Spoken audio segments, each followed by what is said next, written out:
Salve, salve tricolores, sejam bem-vindos a mais um vídeo aqui do canal. E se você é novo, já se inscreve aí embaixo, deixa o like no vídeo e também me segue lá no Instagram, AlemãoSPFC. E agora sem enrolar, vamos pro vídeo de hoje. Uma excelente terça para todos vocês, Deus abençoe o nosso dia, São Paulinos e São Paulinas. Vamos começar com o vídeo, com uma novidade que saiu agora há pouco, um jogador uruguaio que foi oferecido ao São Paulo. Antes de falar o nome aqui, já quero dizer para vocês que é uma contratação difícil, já pra gente começar com clareza aqui para todos vocês. São Paulo não foi o único clube que ele foi oferecido, então ele foi oferecido também à equipe do Flamengo, que já conta com 4 uruguaios, também foi oferecido à equipe do Grêmio e agora à equipe do São Paulo. Estamos falando de Nathan Nandes, um jogador aí com grande passagem pela seleção, uma passagem excelente também no futebol italiano, já foi na última janela e nas últimas janelas sondado por alguns clubes do futebol inglês, mas o jogador aí,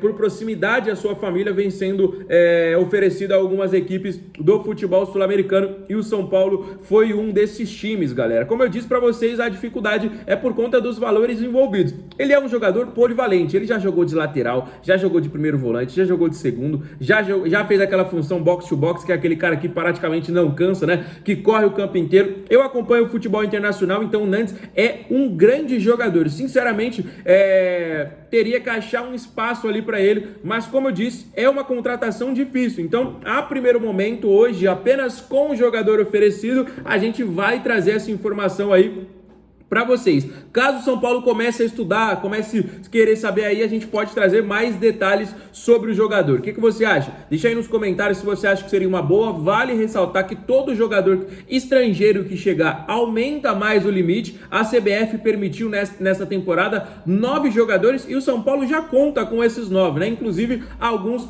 convocados, como por exemplo Ferrarese, foi convocado, como por exemplo também aí o Bobadilha. A gente tem a expectativa ainda do Arboleda, do Ramos Rodrigues ser convocado, fora os jogadores para a seleção brasileira, Então é um time aí que vem tendo que trabalhar bastante com todo esse limite e também com todos esses jogadores. Já nos comentários aí a sua opinião sobre o Nathan Nandes, tá bom? Galera, a gente vai falar sobre a preparação do tricolor, O domingo já passou, a segunda-feira foi muito quente, com muitas críticas ao treinador Thiago Carpini, mas agora a preparação é pro domingo. A Federação Paulista divulgou aí data, horário, tudo certinho. São Paulo joga no domingo às 18 horas contra a equipe do Novo Horizontino. Para mim, o São Paulo pegou a maior pedreira, O Santos pegou a Portuguesa, o Palmeiras pegou aí a equipe da Ponte, E ainda tem Bragantino e Inter de Limeira. Eu acho que o São Paulo pegou a equipe mais difícil, o Novo Horizontino. Por pouco não subiu para a Série A do Brasileiro na última temporada. Fez uma baita temporada neste momento na fase de grupos,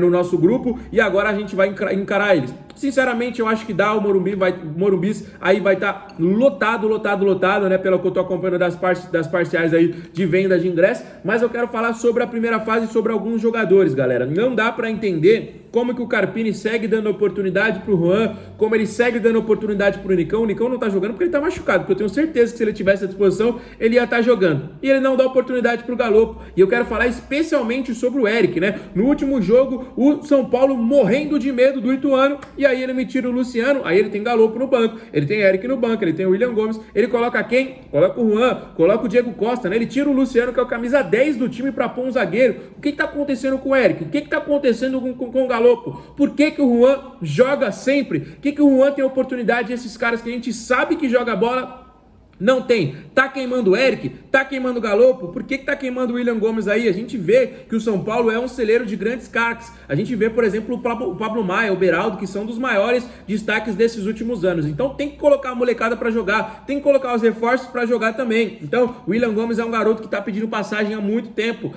O Eric, toda vez que teve oportunidade, jogou bem. O Galopo caiu de rendimento, realmente, mas por que ele não tá jogando? Nos últimos 5 jogos ele não teve 1 minuto dentro de campo. O Carpini só utiliza 3, 4 substituições. Alguém tem que lembrar para ele que ele tem 5, Eu sei, não é obrigatório, mas às vezes precisa. E às vezes quando ele tem essa oportunidade, ele faz besteira igual ele fez contra a equipe do Ituano, Então por que será que ele tá queimando aí o Eric? Por que será que ele tá queimando o Galopo? Por que será que ele tá queimando o William Gomes, É uma pergunta aí que eu sinceramente gostaria de saber, na opinião de vocês também, o que vocês acham, tá bom, galera? E agora a gente vai falar sobre uma notícia triste, mas que isso pode trazer outras situações aí pro torcedor São Paulino, né? A gente viu que o goleiro Ederson, da equipe do Manchester City, acabou se lesionando, né? Teve uma lesão séria na última partida, um clássico, estive acompanhando contra a equipe do Liverpool, ele cometeu um pênalti, né? Erro do zagueiro, né? O zagueiro fez um passe errado, ele tentou consertar, acabou cometendo o pênalti, se machucou, foi cortado da seleção. Por que a gente tá falando isso? Ederson é o titular. Alisson, que era um goleiro reserva, também está machucado. O Rafael foi convocado, né? Ontem teve a troca aí e o Léo Jardim foi convocado. Mas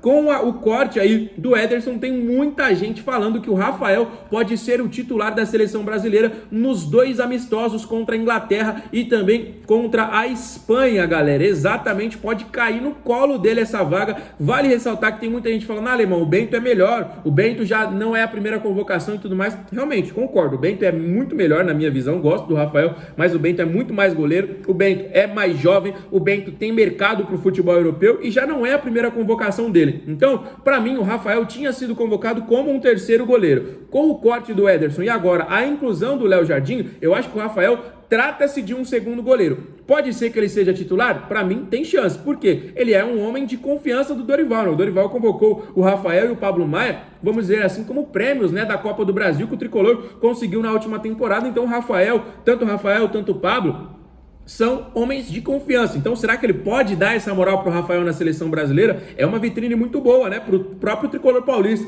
porque a rapaziada de fora vai olhar lá, quem é esse goleiro aí? O goleiro titular de São Paulo, campeão de Copa do Brasil, campeão de Supercopa, vai disputar a Libertadores, né? Então, eu sei que acredito que São Paulo não vá vender o Rafael, até por conta da idade dele, mas não deixa de ser uma vitrine muito boa. Quero saber a sua opinião, se você acha que ele realmente deve ser o titular agora com o corte do Ederson, ou se você acha que não, que vai ser aí o Bento, o goleiro titular da seleção. Vale ressaltar que caso São Paulo avance para a semifinal, nós podemos ter muitos desfalques por conta desses amistosos, né? Por conta dessa data FIFA, né? A gente já tem o Rafael e o Pablo, a gente já tem o Bobadilla e o Ferrarese, e como eu disse, ainda está na expectativa do Rames e também do Arboleda serem convocados, né? Então serão desfalques importantíssimos aí às vésperas da semifinal do Campeonato Paulista. Mas primeiro a gente tem que chegar. Mas vamos trocar essa ideia aí, quero saber a opinião de todos vocês sobre este assunto, né, galera? Vamos falar sobre os atacantes do Tricolor, né? O Tricolor vem sofrendo, na minha opinião, mais gols do que era que a gente imaginava que fosse sofrer, né? O sistema defensivo era uma coisa que a gente comemorou bastante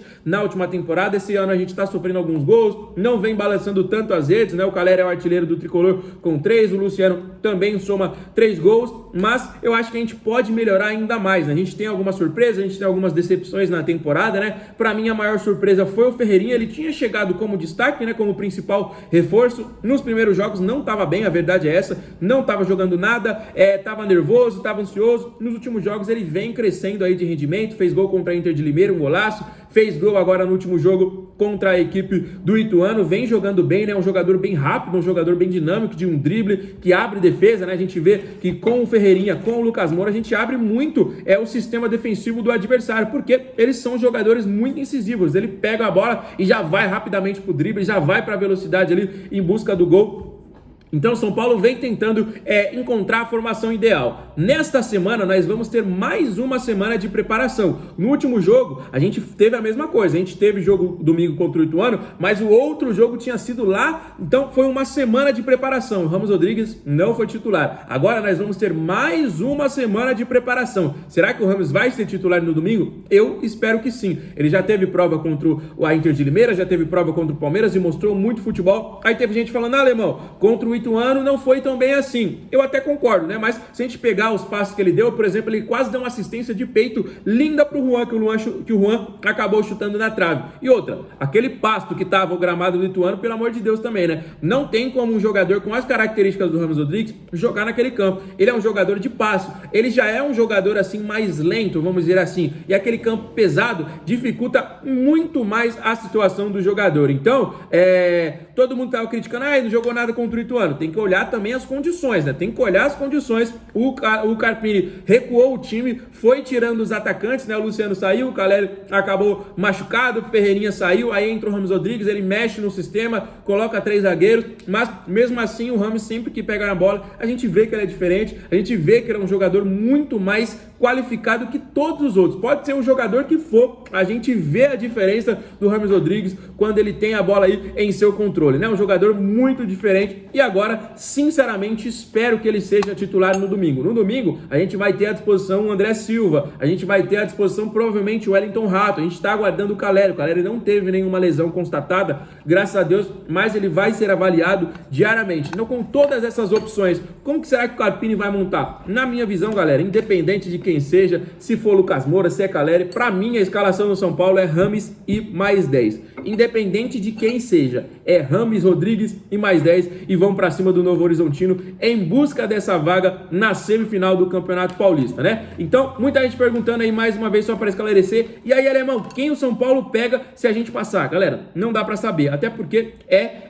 não é um chaveamento, né? Então, se a gente passar, a gente pega tal time. Não é um chaveamento. Quem passar, vão ser feitos aí as melhores campanhas. Então, o primeiro que tiver a melhor campanha ainda vai somando, vai pegar o quarto colocado e o segundo contra o terceiro. Então, a gente pode pegar qualquer desses times que estão aí nesta fase, tá bom? Esclarecido? Então, se você é novo aqui no canal e não tá inscrito ainda, se inscreve aqui embaixo. Todo mundo que acompanhou o vídeo até aqui, deixa o like aí para fortalecer a gente e os comentários sobre os assuntos que eu falei. Fique por aqui, fiquem com Deus, um abraço, valeu!